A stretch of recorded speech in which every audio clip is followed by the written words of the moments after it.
Nelder sums up our conversation with words about the public needing to become energy literate and realize our addiction to oil.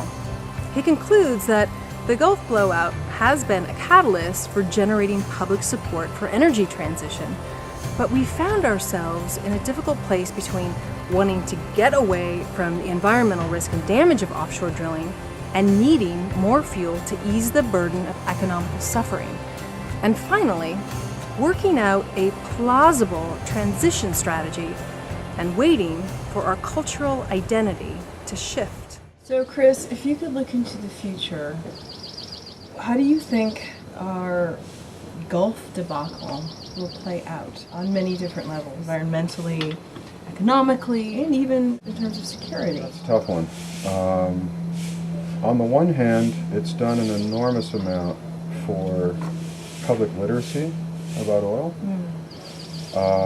This one spill has done more than all the combined efforts of anybody in the peak oil movement times 10 over a period of decades. Just this one thing, people have suddenly gotten a crash course in blowout preventers and flow rates and the fact that we're drilling in a mile of water and several more miles of rock and we're doing these incredible high-tech, cutting-edge feats to get at oil. I mean, and the risk. People are now beginning to appreciate all this stuff. So that has certainly changed the tenor of the public dialogue. We don't hear a whole lot from the drill baby drill crowd that seemed to have totally dominated things just a couple years ago. So that's good. That's been a big improvement in terms of generating public support for energy transition and getting away from oil. I think it's really had a lot of benefit. On the other hand, I think we'll probably react too far. This moratorium is probably reacting too far. It's essentially shutting down future supply with consequences that we're going to be very unhappy about once we realize it. And so I think we're probably going to sort of swing back and forth between these political boundaries of suffering economically and wanting more fuel on the one side and then we're paying too much. And on the other side, seeing the risk in the environmental damage and wanting to get away from it.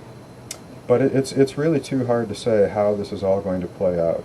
I think we'll almost certainly have a reduced flow of oil from the Gulf of Mexico for the next 5 or 10 years. And I don't think there's much question about that. So you're saying that we're going to feel the repercussions of that 5 to 10 years from now? Not only from the leaking of that well, but the shutting down of... I'm not even talking about the leakage of that well. I'm talking about all the other projects that aren't getting drilled, the future capacity that won't be coming online.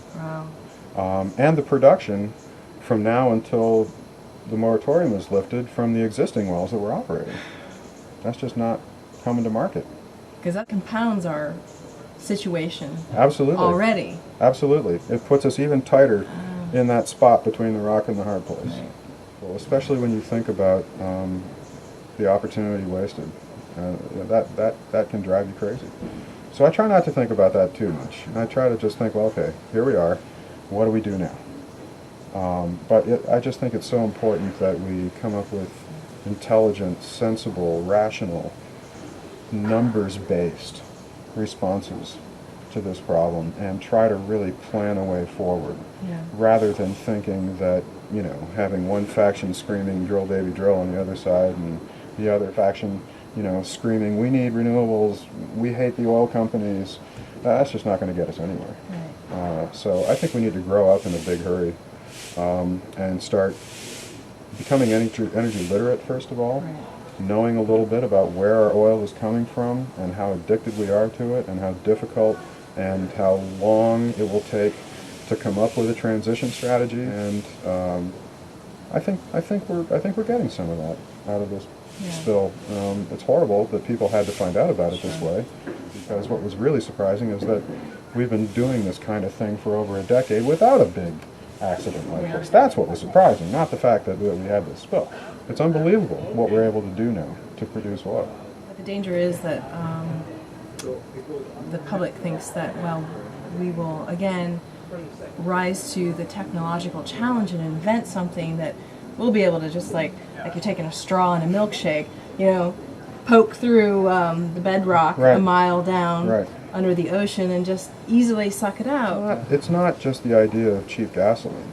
You know, it has to do with your hopes and your dreams for what you thought your life was going to be. Right. You know, if you imagine that what you wanted out of life was to have, you know, a nice big fancy house in the suburbs and fancy cars and driving long distances anytime you wanted to and buying whatever you wanted to whenever you wanted to.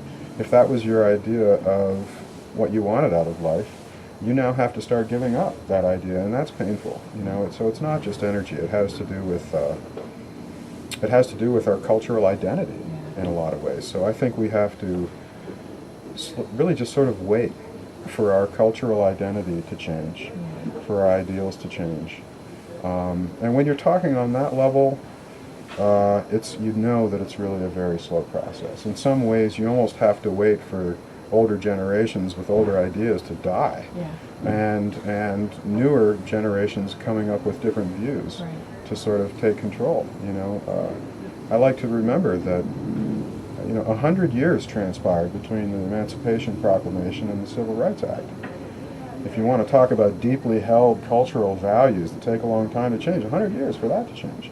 I don't know how long it's going to take for our cultural values about what we think are our American values, that the American way of life is non-negotiable and all that stuff. And I think there will be a big part of the population that's extremely unhappy about it and just wants to vote somebody in, maybe 2012, maybe 2016, who promises to, you know, go kick ass on those ragheads and make them give us their oil, you know?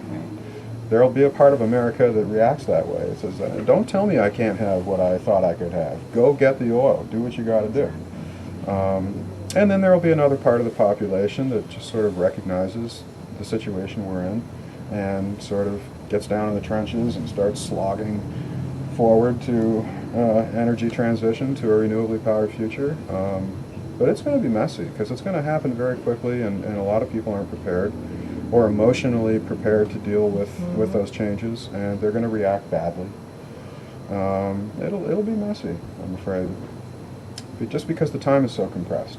Again, if we had started doing all this 30 years ago, it could have been a smooth transition, no problem. But we're just not that. We're not there.